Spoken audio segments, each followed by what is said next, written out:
आज इस वीडियो में हम लोग ट्रैक्शन ट्रांसफार्मर के बारे में देखेंगे। इसमें उसके भाग के नाम, साइज और इसका डिटेल्स देखेंगे। तो आइए देखते हैं। इसमें दिया है traction transformer. Traction power transformer यह सामान्य ट्रांसफार्मर जैसा नहीं होते। यह विशेष रूप से बनवाए जाते हैं जो सभी प्रकार की स्थिति में स्थिर रह सके तथा कम से कम समय में पीक लोड सह सके, जो शॉर्ट सर्किट, अर्थ फॉल्ट एवं हाई वोल्टेज को सह सके। इसलिए वाइंडिंग का इंसुलेशन एक क्लास का होता है जो 25 kV ओची शॉर्ट सर्किट का तनाव सहने के लिए विशेष रेनफोर्स की होती है।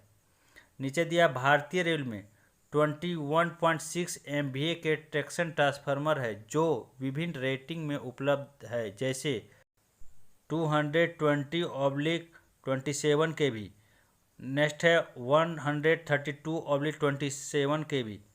नेक्स्ट है 110/27 kV और है 66/27 kV, जिसका स्पेसिफिक नंबर ETI/PSI/118 विथ एडिस्टम क्रोजिनम स्लिप नंबर जो दिया हुआ है, देखिए लेटर में आरडीओएसओ द्वारा जारी किया गया है। आगे है ट्रैक्शन ट्रांसफार्मर को निम्न अनुसार ओवरलोड दिया जा सकता है। फुल लोड पर हम लोग कितना उसमें ओवरलोड दे सकते हैं इसके बारे में नीचे दिया गया है। 15 मिनट के लिए 50% ओवरलोड हम लोग उसमें दे सकते हैं और 5 मिनट के लिए 100% ओवरलोड दे सकते हैं। ट्रैक्शन पावर ट्रांसफार्मर में ऑफ लोड टैप चेंजर होता है जो वोल्टेज को निश्चित स्तर पर रखता है। 25 kV साइड में लगा है, जिसमें 5% के टैप में -15%, -10%, -5%, 0%, +5% और +10% तक होते हैं। यह ट्रांसफार्मर ऑयल रेडिएटर द्वारा ठंडे किए जाते हैं। तो इसको देखिए दिया हुआ है फुल लोड पर हम लोग कैसे उसका टैप चेंजर सेट करेंगे। नीचे दिया है ट्रैक्शन पावर ट्रांसफार्मर में आरडीओएसओ द्वारा अनुमोदित निम्नलिखित भाग लगाए जाते हैं। जो उसमें पार्ट्स रहते हैं ट्रांसफार्मर का, उसके पार्ट वाइज उनके नाम दिए गए हैं। तो नीचे देखिए लिखा है, पहला लिखा है बुक्लोज रिले, दूसरा है सिलिका जेल ब्रीदर जो कि ऑयल लेवल को इंडिकेट करता है। नेक्स्ट है मैग्नेटिक ऑयल लेवल गेज। आगे है टेम्परेचर इंडिकेटर जिसमें WTI और OTI दोनों का इंडिकेटर रहता है। नेक्स्ट है बुशिंग करंट ट्रांसफार्मर। उसके आगे है प्रेशर रिलीज डिवाइस। आगे है ड्रेन एंड फिल्टर वाल्व। आगे है परसेट स्टील रेडिएटर। उसके आगे है OIP कंडेंसर बुशिंग। आगे हम लोग देखेंगे पावर ट्रांसफार्मर के डिटेल्स। तो दिया है पावर ट्रांसफार्मर बिजली सप्लाई कंपनी से उच्च वोल्टेज जैसे कि 132 kV, 220 kV, 66 kV और 33 kV लेकर उसे पावर ट्रांसफार्मर से 25 kV स्टेप डाउन करके ओची को देता है। देखिए जैसा कि पिक्चर में दिया गया है, यह पावर प्लांट है। यहाँ से बिजली सप्लाई TSS में जाता है। इसमें 3 फेज जाते हैं जिसका नाम है रेड, येलो एंड ब्लू। इनमें से कोई 2 फेज का उपयोग किया जाता है और 1 फेज को स्टैंड बाय में रखा जाता है।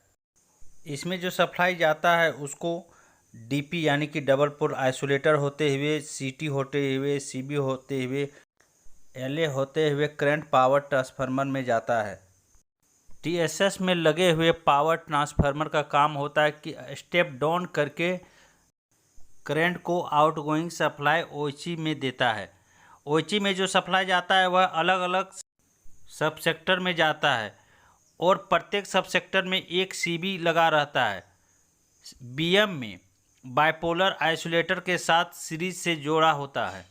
एक CB ओची के एक सेक्टर में फिट देता है। इसमें किसी प्रकार का अर्थ फॉल्ट होने पर यह अपने आप ट्रिप कर जाता है। ऑटोमेटिक ट्रिप के लिए इसमें OCR, DPR, WPR 3 रिले लगाए जाते हैं। देखिए डिस्प्ले में दिखाया गया है जो ट्रांसफार्मर के अंदर कोर रहता है, बेंडिंग रहता है, उसका डिटेल्स दिखाया गया। तो इसमें देखिए प्राइमरी बेंडिंग है और सेकेंडरी बेंडिंग है, राइट साइड सेकेंडरी बेंडिंग है। इसमें लिखा है कि प्राइमरी वोल्टेज के दिए हुए मान के लिए प्राइमरी एवं सेकेंडरी वाइंडिंग के फेरों की संख्या का उचित चयन करके हम द्वितीयक वाइंडिंग में इच्छित विभवांतर प्राप्त कर सकते हैं। नीचे दिया है जब द्वितीयक वाइंडिंग का विभवांतर प्राथमिक वाइंडिंग के विभवांतर से अधिक होता है तो ऐसे ट्रांसफार्मर को स्टेप अप ट्रांसफार्मर कहते हैं। इसमें यह कहता है कि सेकेंडरी वाइंडिंग यदि प्राइमरी वाइंडिंग से अधिक हो तो वह स्टेप अप ट्रांसफार्मर कहलाता है। नेक्स्ट है, नीचे दिया है स्टेप डाउन ट्रांसफार्मर का डिफिनेशन।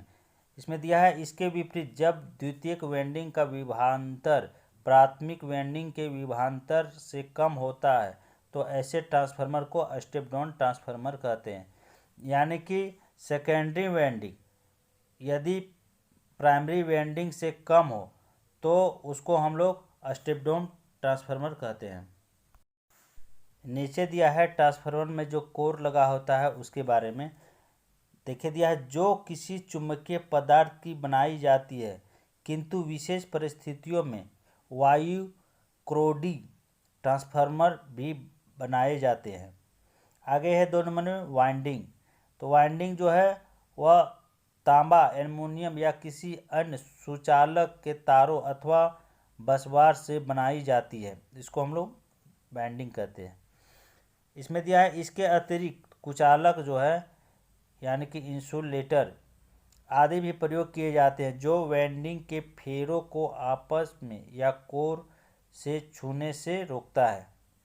नीचे दिया है ट्रांसफार्मर तेल का प्रयोग उच्च वोल्टता के प्राणामित्रों में किया जाता है जो ब्रेकडाउन शक्ति अधिक होने से स्पार्क आदि रोकता है तथा कोर एवं कुंडलियों में ऊष्मा सोखकर उसमें ठंडा करता है। परिणामित्र को ठंडा रखने के लिए तेल के अलावा एवं कई अन्य शीतकों का प्रयोग भी किया जाता है जैसे पानी और गैस आदि। आगे दिया है ट्रांसफार्मर का तुल्य परिपथ। देखिए सर्किट कैसे बांधता है ट्रांसफार्मर में अंदर में, तो उसका दिया हुआ है। उसके नीचे दिया है ट्रांसफार्मर के प्रकार। ट्रांसफार्मर कार्य की दृष्टि से, कोर की दृष्टि से एवं आकार प्रकार की दृष्टि से कई प्रकार के होते हैं। आगे हम लोग देखेंगे टाइप्स ऑफ ट्रांसफार्मर। तो इसमें दिया है शक्ति transformer, instrumental transformer, pulse transformer, radio आवृत्ति ट्रांसफार्मर, श्रव्य ट्रांसफार्मर, सहायक ट्रांसफार्मर। तो पहला देखेंगे शक्ति ट्रांसफार्मर किसको कहते हैं। वे ट्रांसफार्मर शक्ति ट्रांसफार्मर यानी कि पावर ट्रांसफार्मर कहलाते हैं जिनका मुख्य उद्देश्य विद्युत शक्ति को प्राथमिक वाइंडिंग से द्वितीय वाइंडिंग में हस्तांतरित करना होता है। वैसे तो सभी ट्रांसफार्मर में कुछ न कुछ विद्युत शक्ति प्राइमरी से सेकेंडरी कुंडलियों में ट्रांसफर होती है, किंतु शक्ति ट्रांसफार्मरों में हस्तांतरित शक्ति की मात्रा अपेक्षाकृत बहुत अधिक होती है। शक्ति ट्रांसफार्मर वोल्टेज को कम या अधिक भी करते हैं। इसके अलावा प्राइमरी और सेकेंडरी में पृथक्करण यानी कि आइसोलेशन भी प्रदान करता है। नीचे दिया है शक्ति ट्रांसफार्मर के कुछ उदाहरण। विद्युत जनन स्टेशनों में प्रयोग किए जाने वाले स्टेप अप ट्रांसफार्मर, विद्युत उपकेंद्रों में प्रयुक्त स्टेप डाउन ट्रांसफार्मर, लोड केंद्रों के समीप लगाए जाने वाले वितरण ट्रांसफार्मर। आगे है इंस्ट्रूमेंटल ट्रांसफार्मर। इन ट्रांसफार्मरों का उपयोग धारा, वोल्टेज या शक्ति के मापने तथा उसकी मान निर्धारित मान से अधिक होने पर परिपथ को बंद करने के लिए किया जाता है। 1 नंबर में धारा ट्रांसफार्मर जिसको हम लोग करंट ट्रांसफार्मर या फिर सीटी कहते हैं। इसका मुख्य उद्देश्य एसी धारा को मापना है। इसकी द्वीपक में बहने वाली धारा प्राथमिक से बहने वाली धारा के समानुपाती होती है। इसका उपयोग सुरक्षा यानी प्रोटेक्शन के लिए संकेत प्रदान करने के लिए भी किया जाता है। आगे है विभव ट्रांसफार्मर, जिसको हम लोग पोटेंशियल ट्रांसफार्मर भी कहते हैं और शॉर्ट में इसको पीटी कहते हैं। इसका मुख्य उद्देश्य एसी वोल्टता को मापना और सुरक्षा के लिए संकेत प्रदान करना है। इसकी सेकेंडरी में जो वोल्टेज मिलता है वह इसकी प्राइमरी वोल्टेज के समानुपाती होता है। आगे हम लोग देखेंगे पावर ट्रांसफार्मर, जिसके मुख्य भागों के नाम एवं उसका विवरण देखेंगे। तो देखते हैं ये हम लोग। पहला है वह है एचवी बुशिंग। पिक्चर में दिखाया गया है 1 नंबर में एचवी बुशिंग, 2 नंबर में है एलवी बुशिंग, 3 नंबर में है कोर, 4 में है वेंडिंग, जो कि कोर और वेंडिंग जो है ट्रांसफार्मर के अंदर रहता है।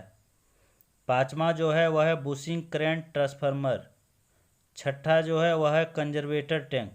तो कंजर्वेटर टैंक जो है देखिए पिक्चर में दिखाया गया है ट्रांसफार्मर के ऊपर में है।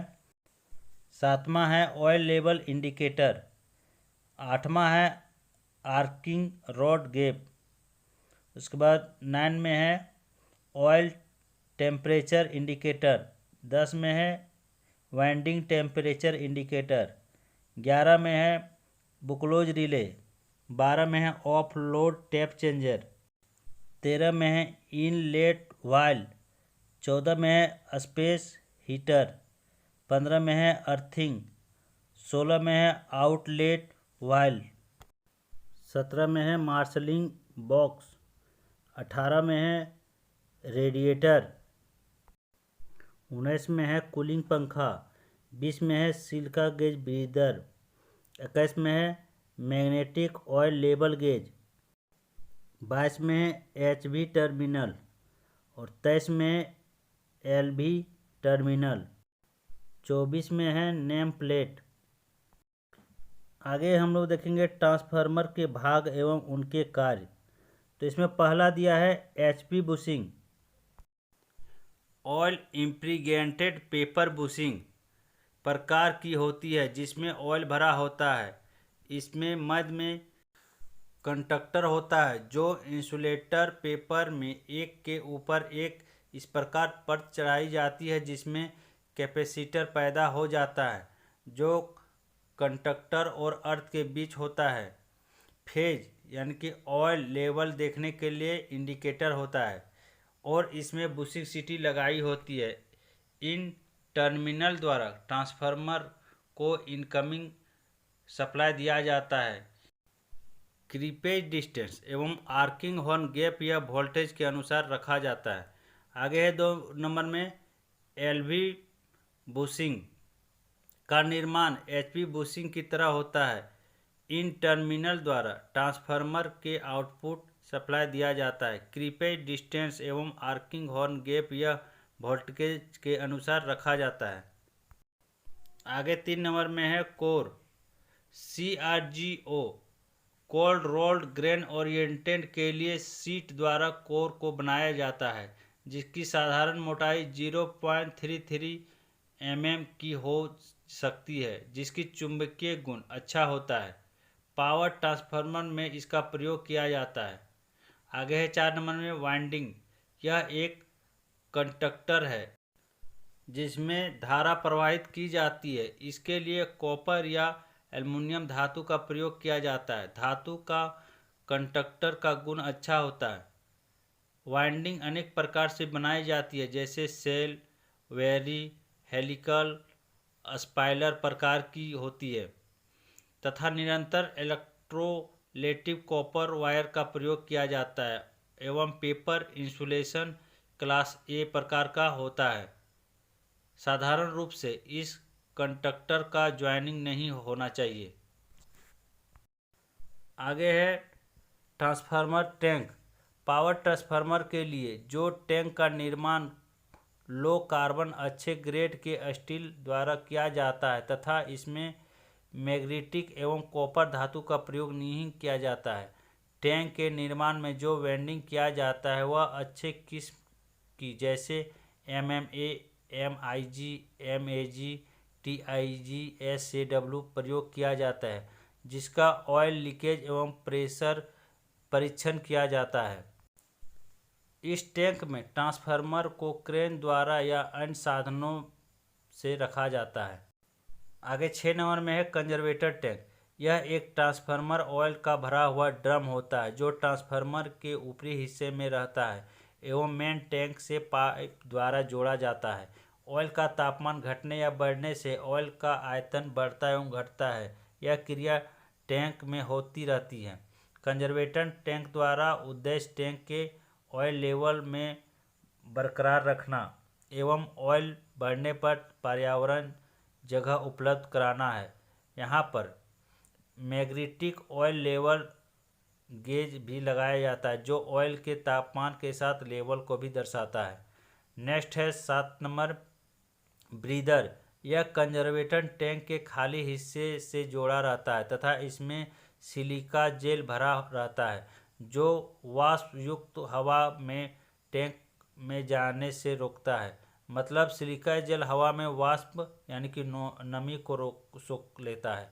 यह ट्रांसफार्मर की सांस लेने जैसा कार्य होता है। ऑयल उष्ण होने पर हवा बाहर निकलती है तथा ऑयल ठंडा होने पर हवा टैंक में जाती है। यह ऑयल का आयतन बढ़ता एवं घटता है इसलिए होता है। अच्छे सिलिका जेल का रंग नीला होता है जो हवा में वाष्प यानी नमी को सोख लेने से उसका रंग में बदलाव आ जाता है। आगे है 8 number tap changer. Line voltage के अनुसार आउटपुट वोल्टेज स्थिर बनाने के लिए टैप चेंजर लगाया जाता है। यह ऑफ लोड प्रकार का होता है। टैप चेंजर को इलेक्ट्रिकली एवं नॉर्मली ऑपरेट किया जा सकता है तथा यह व्यवस्था सेकेंडरी वाइंडिंग में की जाती है। टैप चेंज की यह जगह मेन टैंक से अलग तथा ऑयल के साथ होती है। 110 वोल्ट मीटर या हैंडल द्वारा इसका उपयोग होता है। आगे है 9 नंबर में रेडिएटर। रेडिएटर यह एक ऐसी व्यवस्था है जिसके द्वारा ट्रांसफार्मर ऑयल ठंडा किया जाता है।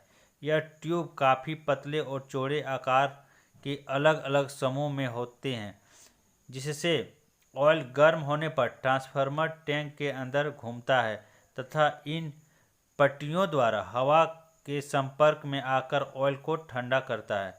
पट्टी में खराबी आने पर आइसोलेट करने के लिए वाहल लगाए जाते हैं। कभी कभी इन पर पंखे लगाकर हवा के फोर्स द्वारा भी ऑयल को ठंडा किया जाता है। आगे है 10 नंबर में आउटलेट वाल्व। इसके द्वारा अनुरक्षण के समय ऑयल को निकाला जाता है एवं ज़रूरत होने पर ऑयल का सैंपल लिया जा सकता है एवं ऑयल का फिल्ट्रेशन करने के लिए भी प्रयोग किया जाता है। आगे है 11 नंबर इनलेट वाल्व। ट्रांसफार्मर के ऑयल का फिल्ट्रेशन करने के लिए इनका प्रयोग किया जाता है जो फिल्ट्रेशन मशीन के पाइप के साथ जोड़ा जाता है। नेक्स्ट है 12 नंबर PRD। इसको हम लोग बोलते हैं प्रेशर रिलीज डिवाइस। यह युक्ति ट्रांसफार्मर टैंक के ऊपरी हिस्से में लगी होती है। जब ट्रांसफार्मर टैंक के अंदर कोई फॉल्ट होने पर विभिन्न प्रकार की गैसें निकलती है। यदि अन्य साधनों द्वारा ट्रांसफार्मर को आइसोलेट न किया जाए तो टैंक में अत्यधिक गैस बनती है जिससे यह प्रेशर स्विच ऑपरेट होकर गैस बाहर निकल आती है। इस प्रेशर स्विच का सेटिंग अलग अलग ट्रांसफार्मर में क्षमता के अनुसार होती है। यह 110 वोल्ट प्लस ऑपरेट होने पर अलार्म एवं ट्रिप होने को भेजती है। आगे है 13 नंबर मार्शलिंग बॉक्स। यह एक प्रकार का जंक्शन बॉक्स है। इसमें 230, 110 ट्रिप एवं अलार्म सर्किट के कनेक्शन आते हैं जो संबंधित रिले के पास से सर्किट तक पहुंचती है एवं हीटर सर्किट ऑयल एवं वेंडिंग टेम्परेचर मीटर लगे होते हैं जो निर्धारित सेटिंग पर पंखे ट्रिप एवं अलार्म सर्किट को संदेश भेजता है। नेक्स्ट है 14 नंबर बुक्लोज रिले विद्युत वितरण के क्षेत्र में प्रयुक्त एक सुरक्षा युक्ति है जो कुछ तेल भरे ट्रांसफार्मरों में उपयोग की जाती है। यह युक्ति उनके कंजर्वेटर एवं ट्रांसफार्मर टैंक के बीच जो पाइप जोड़ा रहता है उसके अंदर यह रिले लगती है। जब भी ट्रांसफार्मर के अंदर किसी प्रकार यानी कि यांत्रिक फॉल्ट डाइलेक्ट्रिकल फेल होती है तो ट्रांसफार्मर के अंदर अधिक मात्रा में गैस पैदा होती है, जिसके कारण बुकलेज रिले गैस ऑपरेट रिले होने से इनका पता चल जाता है, जिससे उपकरण की सुरक्षा के लिए पावर काट देती है। इसके अंदर दो फॉल्ट होते हैं। गैस के दबाव के कारण इनमें लगे मरकरी स्विच द्वारा सप्लाई अलार्म एवं ट्रिप सर्किट को भेजता है तथा इसके ऊपरी हिस्से में गैसेस जमा हो जाती है जो सुरक्षित बचाकर निकाली जाती है एवं परीक्षण हेतु प्रयोगशाला में भेजी जाती है। इस रिले को टेस्ट करने के लिए एक स्टड होता है जिससे रिले का परीक्षण किया जा सकता है। किसी प्रकार की खराबी या कचरा फंसने पर यह रिले को हटाने के लिए इसके आजू बाजू में बल्ब होते हैं जिसे बंद करके बाद में रिले को ट्रांसफार्मर से हटाया जा सकता है। आगे हम लोग देखेंगे जो पावर ट्रांसफार्मर में अर्थिंग का प्रयोग किया जाता है उसके बारे में। तो दिया है ट्रांसफार्मर के टैंक को अर्थिंग ग्रिड एवं अर्थ पीट के साथ 75x8 मिलीमीटर के माइल्ड स्टील की धातु की दो अलग अलग पट्टियों द्वारा वेल्डिंग किया जाता है जो इंडक्शन प्रभाव को समाप्त करता है। इसी प्रकार आसमानी बिजली से बचने के लिए पूरे TSS क्षेत्र के ऊपर अर्थ स्क्रीन वायर का प्रयोग किया जाता है। तो इस तरह हम आपको पावर ट्रांसफार्मर के बारे में हम आपको जानकारी दिए।